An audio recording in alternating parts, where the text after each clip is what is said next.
Assalamu alaikum wa rahmatullahi wa barakatuh. Your Excellencies, ladies and gentlemen, I'm delighted to welcome you to the second day of the Global Women's Forum Dubai 2020. It's a privilege to address you from this platform, which has brought together world leaders and experts to engage a dialogue that will further the influence of women on a national, regional, and global level. I'm so proud to stand before you as we embark on another day of insightful discussions and inspiring debates to move the global conversation about female participation forward and explore innovative solutions to some of the most pressing challenges facing women today. Ladies and gentlemen, over the past 24 hours, we've explored a diverse range of topics, including effective approaches to achieving global gender balance and what the further of work for women looks like during the fourth industrial revolution. The Women Entrepreneurs Finance Initiative and the Dubai Women Establishment also kicked off the very first WIFI MENA Regional Summit. We've also seen a lot of activities and engagement at our hubs, which are hosting breakout sessions focused on economy, future, society, entrepreneurship, media, and art and culture. I'm sure many of you were inspired by the incredible experience and journey of the game changers, who are prime example of what women can achieve across all sectors. Today, of course, has even more in store, and we'll shortly be hearing from female leaders on how to increase female political participation. So as we head into the second day of the Global Women's Forum Dubai 2020, we look forward to the important contribution of your expertise, experience, and insight to shape improved policies and create better future for all. On behalf of Dubai Women Establishment, I would like to extend our appreciation to all our inspirational speakers and partners for the participation and support. And finally, I would like to thank you all for being here and making Global Women's Forum 2020 such a huge success. I hope you enjoy the rest of the day, and thank you.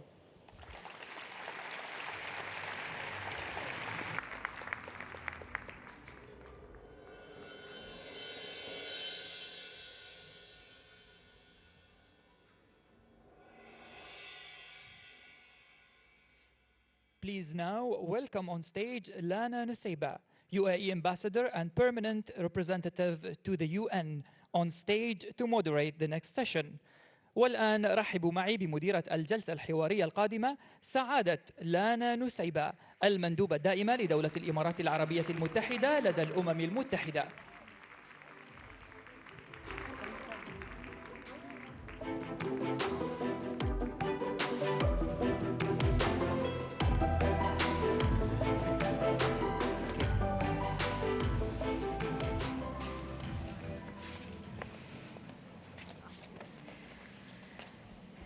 Your Excellencies, distinguished guests, it is our pleasure to have here this afternoon speaking to us the former UK Prime Minister, the Right Honourable Theresa May.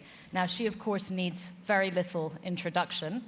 She was Prime Minister of the United Kingdom from 2016 to 2019, and she's only the second woman in the United Kingdom to have held that role.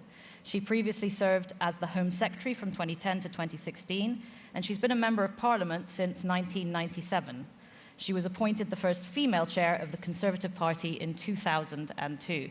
Thank you so much, Mrs. May, for being here with us today. Oh, well, As you can see from the full room, everyone's very excited to hear what you have to say to us. well, it's a pleasure to be here, and I've met some really inspirational women in my time here, so I think it's a great event. Thank you.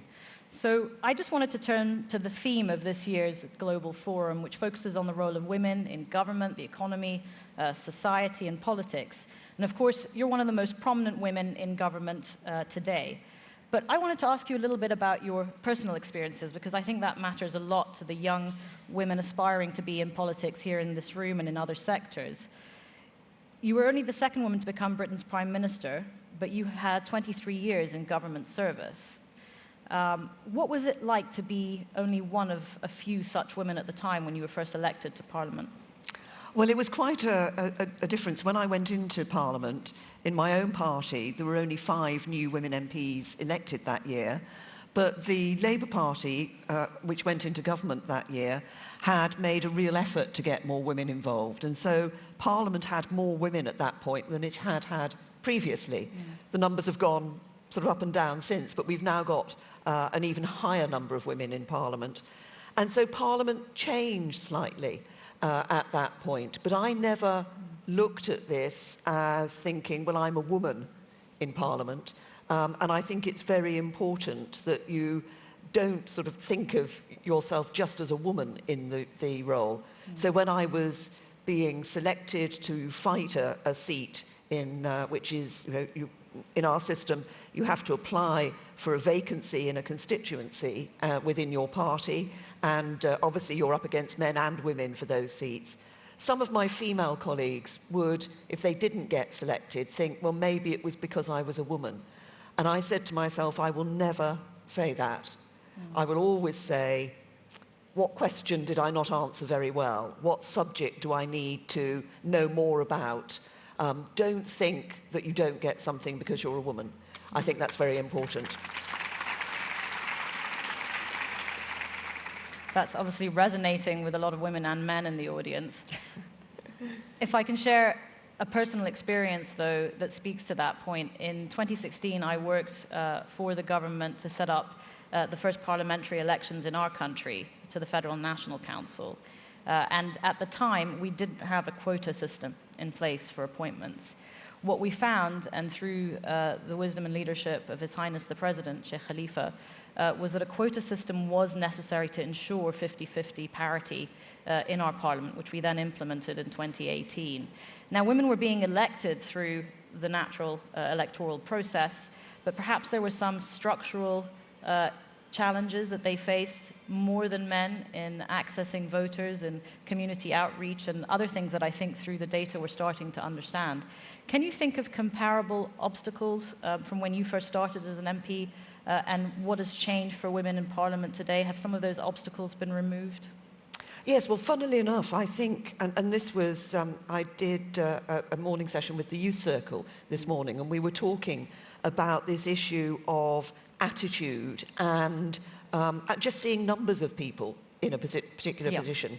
If women, young women particularly, don't see women in government, don't see women in politics, don't see women in senior positions in business, they're less likely to think that that's a role that they can aspire to. So having those numbers is important. I think in our political terms, one of the key things was ensuring that within the individual parties, and obviously I was responsible as chairman within my own party, the Conservative Party, that there was no inadvertent bias in the processes we used to select women. I think that's very important because sometimes a process can, not intentionally, but it can play to a man's strengths rather than to a woman's strengths. So it's important that we had those right processes for selection that ensured that women's strengths were valued within that. But I think the main obstacle is just people thinking this is not for women. And actually that's why having women in roles is so important, and to show that women are doing those roles, they're doing them well. They may do them differently from the men, but they do them every bit as well, and sometimes better. It's really interesting that you pick up on that unconscious bias. I remember a former Arab foreign minister telling me how he increased the input of female diplomats in his foreign ministry. And I said, well, what was the silver bullet? How did you do it? And he said it was really easy. I just removed the names from all the entrance examinations. You became a candidate number. And based entirely on candidate number, you read the exam and you marked it based on that. And through that tiny, simple measure of removing the name, of effectively removing the gender, he said input into the foreign ministry went up to 50-50 and actually 60-40 the very next year. So it just speaks to that unconscious bias that exists in some of the formal structures of interview. And we had it in my own party, and when I was party chairman, I was able to do something about this, that the process of selecting somebody to stand for Parliament very much had a huge emphasis on a big speech. You know, so if you were able to go out there and give a massive speech, and a tub-thumping speech, as we would call it, then you were more likely to get selected. And by and large, I'm not saying women don't make those speeches, but by and large, the men came over more as doing those speeches. So we changed it. So the candidates were interviewed. They had to listen. They had to respond in conversation. They had to show that, if you like, more human side rather than just the didactic telling people. And that helped to change the balance of approach, and people then saw the women as having the skills that were needed. Are you saying that women are better listeners than men, Mrs. May? Well, I think on the whole, yes.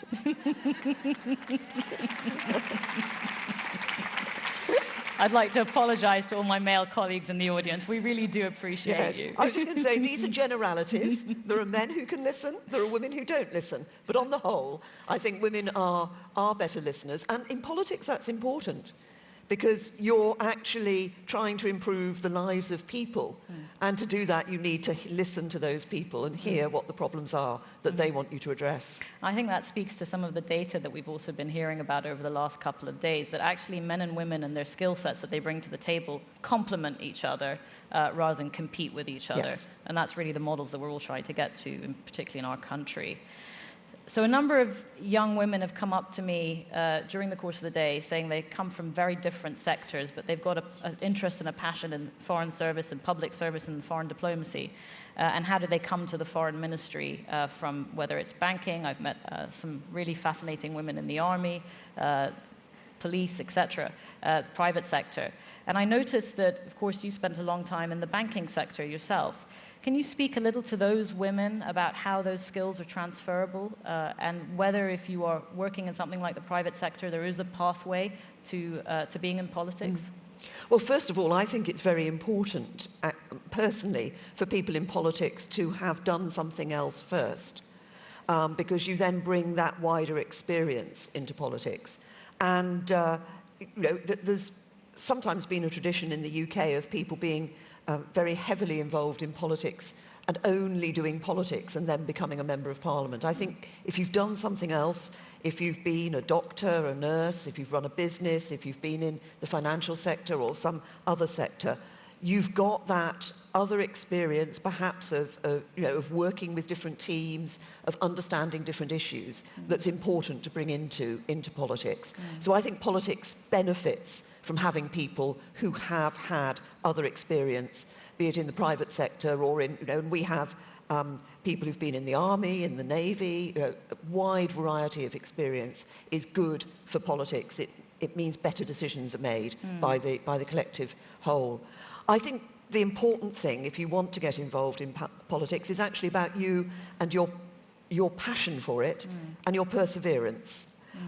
It will vary from country to country, but in the UK, the important thing is, if you really believe in it, is to keep going. Because sometimes you can be knocked back, not get selected to fight an election. You might lose an election. My first parliamentary election, I didn't win. I wasn't expected to win because it was a seat normally held by the other main party. But it gave me good experience. But if you feel yourself knocked back by that, then you won't make it. You have to keep going. And if you really believe in it, you will get there. I think that's a really important message about perseverance, but also the importance of failure to the development of our skill sets in our career. And I think that's a really strong message for everyone here today. Which leads me to a secondary question, which I think our minister from Egypt, Rania, mentioned this morning, and that I know my colleagues at the UN always talk about, which is mentorship and the role of mentorship for women aspiring to climb to higher political office. Her Excellency Rania spoke about brown bag lunches with women in the IMF. I'm a member of a group called WILD in New York. Now, it's not what it sounds. It's Women in Leadership Development, and essentially it's women ambassadors who spend part of their time with young aspiring diplomats from different missions, but also at the United Nations itself, explaining our career path, how we got there, what obstacles we faced, and trying to give advice. Is that enough? Do we do enough as women in the roles that we are in? Could there be more that we do? And how important was mentorship from men or women to you in your political life? I think this issue of mentorship is important. And if I may, I think in the past, all too often, women who've got into senior positions haven't tried to bring other women on. And I think it's very important that we share our experiences and we do encourage other women. And I would ask every woman here in a leadership role, when they leave here, to actually actively try and encourage other women to come through and share their experiences. And it is because the experience will be different from a man's experience. And so, you know, the men network. They network a lot. They will use contacts in order to help them through in their careers. And we don't do enough of that. And we should be doing that as women. And I actually co-founded an organisation in my party called Women to Win. And part of the role of Women to Win is doing just that. It's providing a network, it's providing mentorship, it's providing training and development for women, so that the things that the men sometimes pick up from each other in a natural way, but women sometimes don't like to ask.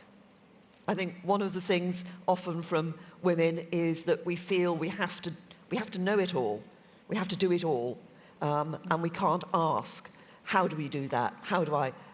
It's very important we provide those opportunities for women to ask the questions and to be helped and supported. When you founded that organisation, there were only 17 Conservative women MPs. That number's now moved up to 87.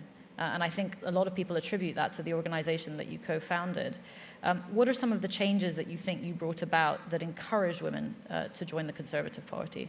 And what were some of the obstacles that existed before? Well, I think, first of all, having changed the selection process was important, but then having an organisation which championed women in politics and which was completely focused on getting women into elected representative positions. Because there had been another organisation in the party, but that was just really for women coming together. This was focused on providing mentorship, providing help, providing training and development for women. And I think that was one of the important things. Because often women haven't had the opportunity to do some of the things that the men have had. So a woman might not in her time before she tries to come into politics have had the same opportunities for public speaking, for example, that we were talking about earlier, whereas a man, perhaps in a particular business career, has done a lot of that. So providing those extra opportunities was a really important part of Women to Win. And the network, getting women together so that you're not isolated, you're not on your own. There are other women going through the same process, and you can help each other and learn from each other. Do you think that was the same agenda that you drove forward as as Minister for Women of Equalities? Is that something that also, and is it important to have a separate ministry for that portfolio, or do you feel that it sometimes needs to be much more of a cross-cutting issue across government? Well, I think it is important to have that portfolio, but it is also important to ensure that everybody, this is getting more women into politics, getting more women into senior positions in business, isn't just an issue for women. It's an issue for society as a whole. That's right. Because society will benefit from having that wider experience, that those different backgrounds in the processes of making decisions. So I think it's for everybody. But having the Ministry for Women and Equalities enabled us to focus on some particular issues that are, for whom the majority of victims or those who this affects are women. And one of the key issues for me, and it continues to be an issue, is dealing with domestic abuse and domestic violence. And we were able to make some strides forward when I was, particularly when I was Home Secretary and had that Minister for Women and Equalities role. And also the other element we focused on was women in the workplace. So introducing, in the UK, everybody has the right to request flexible working hours, for example. Shared parental leave. These are all things I was able to push as Minister for Women and Equalities, which helped to even level the playing field. So I think what we're hearing coming from this is that even if your portfolio doesn't cover gender empowerment, you have a sort of, is it a moral responsibility as a woman in politics or as a woman leader in whatever sector you're in, to help lift up those coming behind you, the women behind you. Kristalina spoke about how the glass ceiling didn't exist anymore because Christine Lagarde had already smashed through it for her. Is that something you feel very strongly? Yes, I do, and I think it's hugely important that some of the issues I've been talking about aren't just seen as issues for women. They are across government. So how we educate our children is an important element within this. But other departmental responsibilities also have to consider what they can do in order to support women and encourage women. So my next question is a little bit about personality types and being a personality in politics and not being allowed sometimes as a woman. I know a lot of my colleagues talk about this all the time. It's our version of women's locker room chat. But being a woman in politics, is there a certain type of personality you feel you need to put forward in order to succeed? Are there quality types that are sometimes described as feminine and therefore inhibiting to your career progress? You've often given the advice when asked this question that the best thing is just to be yourself. But do women have that luxury, really, of being themselves? Or do you feel that it's sometimes quite challenging to be yourself in the current, let's say it as it is, still male-dominated boardrooms in companies, if we look at the percentage and the figures, CEOs still quite low for women, and politics. I mean, you're one of the few who've broken through that final glass ceiling. So is it a liability or is it an advantage being yourself? I wouldn't say it's either of those. I just think it's important for your own self-esteem, but also for your interaction with others, to be yourself and to be true to yourself. And look, you know, I did my politics a different way from the men. So even when I went into the House of Commons, there was still a huge emphasis on the men sort of drinking together and getting together into groups and so forth. And some of the women felt they had to join that, and I didn't. I felt I wanted to do it the way I wanted to do it. So I did it my way. I was myself, and hey, I became Prime Minister. So, you know, it can't be bad. You know, every time the World Cup comes around at the UN, we all know that our male colleagues are going to be watching it vividly from the UN coffee shop, the Delegates Lounge. I don't know if my colleagues will admit to this, but I always ask my husband for a couple of tips, one-liners, before I go into work that day, like, who's the front scorer in the Brazilian team? What should I say that's negative about this country's team? And I feel like I have to almost arm myself for sports chat, which is incredible that you do it, but you know, you want to be, and there was recently a lot of press around this in the UK and the US about whether sports conversations should be encouraged in the workplace. And although we don't want to get too prescriptive about the kinds of work environments we have, it is true, as you say, that sometimes certain types of environments do exclude women or a large part of women from the table if they don't have an interest in sports or they don't play football. So how do we draw the line in that balance in creating the right work environment that is inclusive for everybody without being overly prescriptive? It's quite difficult. It is difficult, and I think the thing I would say is we don't want to stop people doing something which is, if you like, natural. It's natural if you're interested in football to talk about football. I'm interested in cricket. I know cricket may not be a game that a lot of people here Actually, we're very interested in but cricket here. We have a big community that are avid cricket followers. Excellent, very good indeed. But having those conversations, of course there'll be different sorts of conversations that people will have. Yeah. But I don't think you should try and stop one group of people from doing that, you know, from talking about football, because others might not be interested in it. I think it's important that everybody is able to, well, it's part of being yourself, isn't it? But I think the important thing is that it shouldn't be the case that you're promoted because you're able to chat about football rather than because you've got the skills to do the job. I'll stop getting my one-liners from my husband then. I thought that was the key. I promised you that you wouldn't be the only one sharing embarrassing anecdotes up on the stage, Mrs. May. So I will share one from the UN General Assembly about 3 years ago. As you know, you've done several of them. It's a form of diplomatic speed dating where your principals, your bosses, prime ministers, do about 30 or 40 or 50 bilaterals in a day, and the ambassadors and the aides and the advisors run desperately behind trying to keep up and keep all the briefings in place and get their principal to the right place at the right time. Now, that's already quite tricky in New York, given 192 delegations, all the cars and security details, all the different room venues, and of course the UN as a building is a labyrinth, as you know, and all the rooms are called obscure letters and names, so it's quite difficult getting from place to place. When you're a woman who's trying to also look professional on the job, and I want to talk a little bit about clothes because I think it is something that women in professional life talk about. You know, we often sometimes like wearing a little bit of heel to complement the outfit. And if you're running behind a very fast foreign minister, I'm not going to name who that is, but I know my Emirati colleagues can guess who our very fit Emirati foreign minister is. When you're running after him in the streets of New York and your heel gets stuck in a gutter and then breaks off, it's quite embarrassing, especially when he very kindly comes over, helps pick you up and says, maybe flat shoes next time, Lana. Can you think of any anecdotes of being a woman in power that just men don't have to face? And frankly, they don't run in heels. They don't run in heels. I've had I don't know if you can picture Downing Street, and you know there's often press in Downing Street watching ministers walking up the street, and when I was Home Secretary I had that. I was walking up quite confidently, and my heel got stuck. It did. But it didn't break off, so fortunately. I did have the experience once when I was needed to change. I'd been on a particular visit, and I needed to change because I was going to a dinner.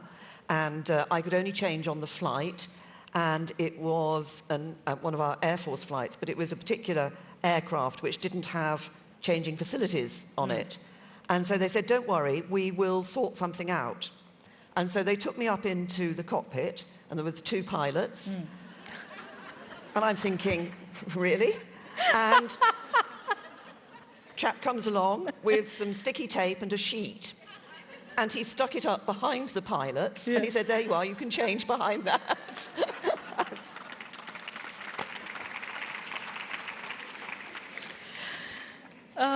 I know many of our colleagues, including the current Prime Minister in New Zealand, were slightly concerned when they came to an Unger in New York, having just given birth to a baby, and tried to find the lactation room. And, you know, imagine asking one advisor for where the lactation room is. But imagine when you're a prime minister, you're asking the president of the General Assembly, who you're about to go into a bilat with, and several other ambassadors. And, you know, frankly, a lot of people didn't know where the lactation room is. What's great about that story is that now every single member of the president of the General Assembly's office can tell you where the nursing room is in the United Nations building because of the Prime Minister of New Zealand needing to use it when she came. And I think that's a great example. Very good. Of women when they ask for the things they need for because of being female, that differentiates the experience of being male. It just makes that tiny little bit easier for the next ambassador whose heel breaks in the gutter, the next prime minister who has to change in a cockpit behind the sheet in front of two other pilots, and the next prime minister who has to nurse when she's in the General Assembly. And those are the kinds of inspiring stories that I think we all take away with us. We've talked a lot about what leaders do to bring and lift women up. Well, what about wider society, academia, think tanks, civil society? What role can they helpfully play in narrowing the gender gap? Well, I think it's very important. As I said earlier, I think this is an issue for all of us. And I think it's several things that we can do. The first is to encourage women, I think. when you meet women who have aspirations, actually encourage them in those aspirations. Don't say, as I suspect has happened in the past, oh, no, I don't think you can do that. You know, you're a woman, you're not going to be able to do that. Actually, you know, encourage people to go forward. Have that open-minded attitude, generally. I would say I think it's important for each generation, when they bring up their children, to ensure that they have this open attitude and recognise that we shouldn't be pigeonholed into particular stereotypes, but that we can all achieve. And then just how we behave towards each other.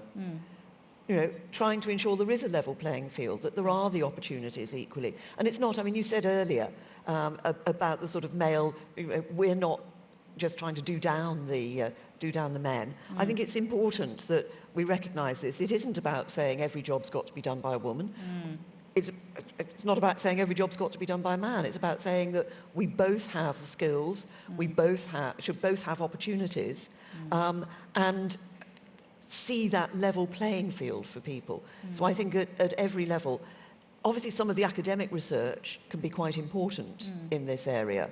There's some academic research was done a few years ago in the UK, which showed that where women stood for election to Parliament, there was a higher turnout among the electorate, which was quite interesting.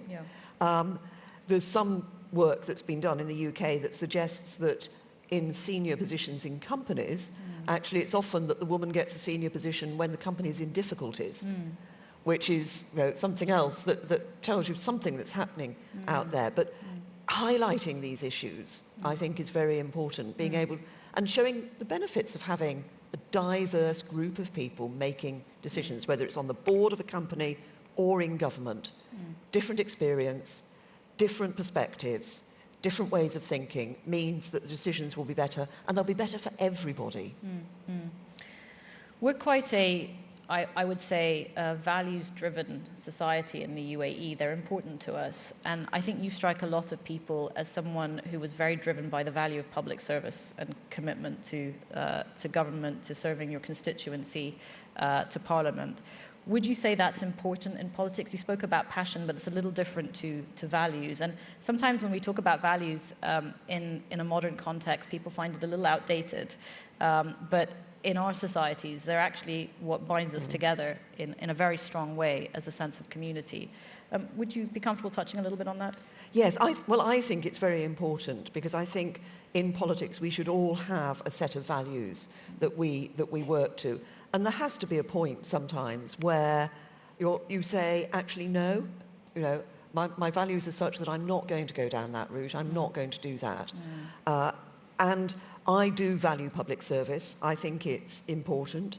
I think it, for me, public service is about making a difference to people's lives. It's about improving people's quality of life. One of the things I hope I've been able to do in a number of areas is give a voice to the voiceless, people who otherwise might have been ignored. But that sense that you have a commitment and a duty to those you represent, I think, is very important. I've always enjoyed, you know, in the UK system, we have, obviously, even as Prime Minister, you're still a member of Parliament. You still represent people. It's different in some other systems. I remember on one occasion, I was sitting, when I was Home Secretary, with a group of people from various European countries and the United States. And I was asked, because it's different in some of those countries, what's it like being a member of Parliament and a Home Secretary? And I said, well, it's very simple. Today I'm sitting here in Madrid. I've been discussing counter-terrorism. Tomorrow morning I will open a community vegetable garden. And that's the balance. You're doing those important things, but also having that representation with people, because at the end of the day, politics is about people.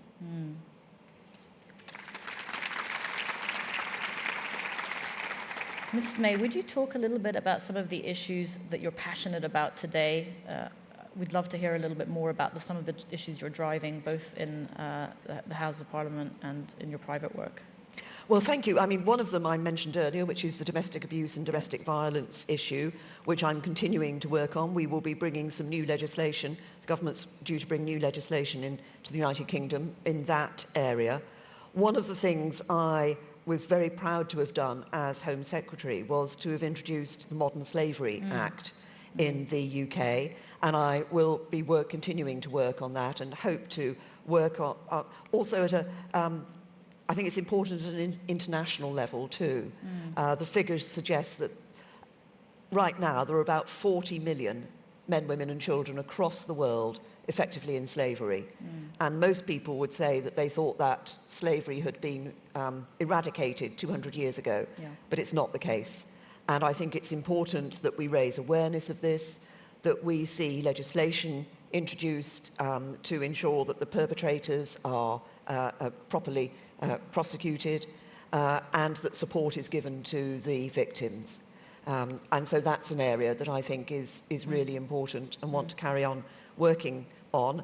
And then a third area is the question of mental health. And this is something which I think has not been given sufficient attention by and large. If you break your leg, people will sympathise with you and they'll see that you've got an injury. If you have a problem with your mental health, it's different. People can't see it. And individuals who do have mental health problems, it's got a huge stigma to it. That's right. We need to break that stigma so people can come forward and share their problems, so employers can understand how to provide support for people with mental health problems. One of the things I did as Prime Minister was initiate a programme that in every school we should have at least one member of staff who's trained to be able to identify when young people are perhaps experiencing mental health problems and also know how to support them and what support is available for them. And I think this is hugely important, and mental health can sometimes underpin some of the other issues that I've been talking about as well. They're massively important issues. If I think back to when we first came out with our counter-human trafficking law, Federal Law 51, at the time, very little was known in the EU about what actually defined human trafficking, what human trafficking is, what having a victim-centered approach that we have here today means, putting the shelters up front, putting the victims up front, rather than the perpetrators as being the primary focus. And if you see that step change just from bringing in the legislation to raising awareness in society and then to combating it collectively together, both in the NGO community with our shelters, but also by government and police with the various divisions in those departments that exist, you can really bring about enormous change, starting with the legislation and then moving out. And I think we'll probably see a step change also in mental health, because I think there isn't probably a single person in the room who doesn't have a relative or a family member or a friend who's affected by this issue. But as you say, it's shining the light in the darkest corners, as it was with human trafficking, with mental health issues, that really brings it up to light in society. So really would like to applaud you for the leadership you're taking on both those issues. As a student of history and politics, and then as a practicing diplomat, one often wonders, as they're witnessing seismic events happening around them, whether it's in the region or in your premiership, in the important work you were doing, how important do you think it is for diplomats and public officials to keep record, to write? And this is a slightly off-piste question, but it's something that I find really interesting when you think about how history is eventually written from the perspective of those who lived it and perhaps who conquered it. Is that your view? And do you write, Mrs. May? Well, I haven't kept a diary. I haven't sort of kept notes as I've gone through my time in politics. But it is, and a lot of people said when I stepped down from being Prime Minister, a lot of people said, are you going to write a book? And I wasn't driven to write a book at that point in time. But funnily enough, to pick up what you've just said, Eleanor, William Hague, who of course is a former Foreign Secretary in the United Kingdom, said to me he thought it was very important that people at the centre of events write about them, so that historians can look at what it was like for the individuals involved. So maybe one day, but I'm not doing it at the moment. So we'd all like our signed copy when that comes out. Last question, if I may, and you've been very generous with your time and your thoughts, and this is a slightly personal one. When I was at a British school in Abu Dhabi growing up, the biggest compliment that the headmistress gave to my father was watch her, she's going to be the next Margaret Thatcher. If some headmistress in a school in Abu Dhabi or Dubai or one of our Emirates or around the world says to a little girl, watch her, she's going to be the next Theresa May, what do you hope that encapsulates as a value? What does that mean to that little girl? Because I took away my own interpretation of Margaret Thatcher, which is that I was a little bit bossy, but... And are you? Absolutely not. Where are my colleagues in the mission? Well, what would I hope? I would hope that it would encapsulate... I hope, first of all, it would encourage that young girl to aspire, to feel there's no limit to what she can do. I think that's the first thing.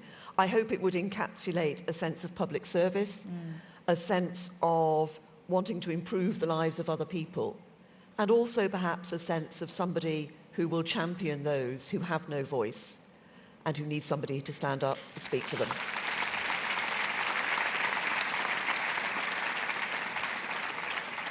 I think that's what it will mean to so many young girls around the world. Please join me, everyone, in thanking the Right Honourable Theresa May, former Prime Minister of the United Kingdom, for her time and for her insights. Thank you. Thank you.